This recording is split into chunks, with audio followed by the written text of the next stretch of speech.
微星的4070钛这块显卡绝对是家庭矛盾的牺牲品，我就纳闷了，玩个游戏至于把显卡摔了吗？看完大哥的留言板，我心里边咯噔一下。从语气上边分析吧，这块显卡应该坏的不轻。今天这个4070钛呢，能不能修好，那还真就不好说呢。把显卡拿到手，我只想感叹一句啊，这下手也太狠了，显卡的挡板都给干约巴了。但这些皮外伤呢都不算啥，最严重的是显卡背板掉的这两个电容，这个地方整不好，显卡可真就废了。咱们先把显卡给它拆开，看一下里边的具体情况。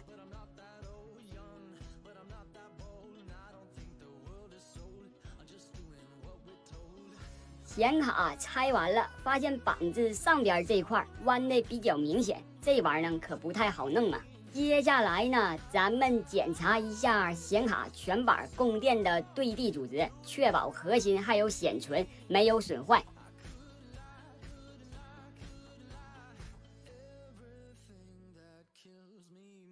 检查完供电没啥问题，接好显卡，准备开始干活。显卡搂上活以后，正常开机是没有问题的。再看这个诊断卡的跑马，好像是没抓显卡。遇到这种情况，直接上万用表检查一下全板的电压。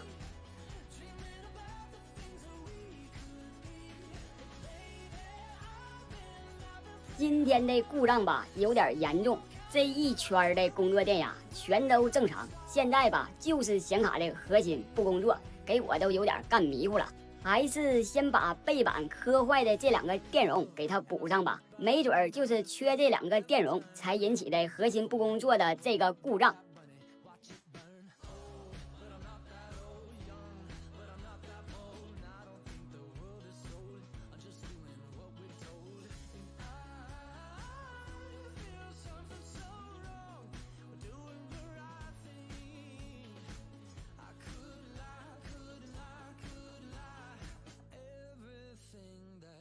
再次把显卡搂上火，发现它还是不亮机呀，看来是我把问题想简单了。检查一圈，到最后才发现金手指位置到核心的地址线它不通，而且不是一根不通，基本上就这一排，到最后发现只有一根地址线是正常的。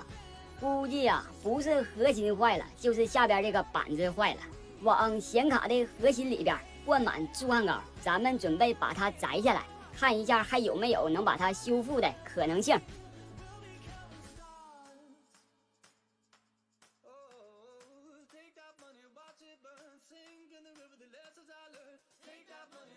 把显卡的核心拆完了，我算是彻底消气了。板子上边掉的焊盘实在是太多了，基本上啊就是完蛋了。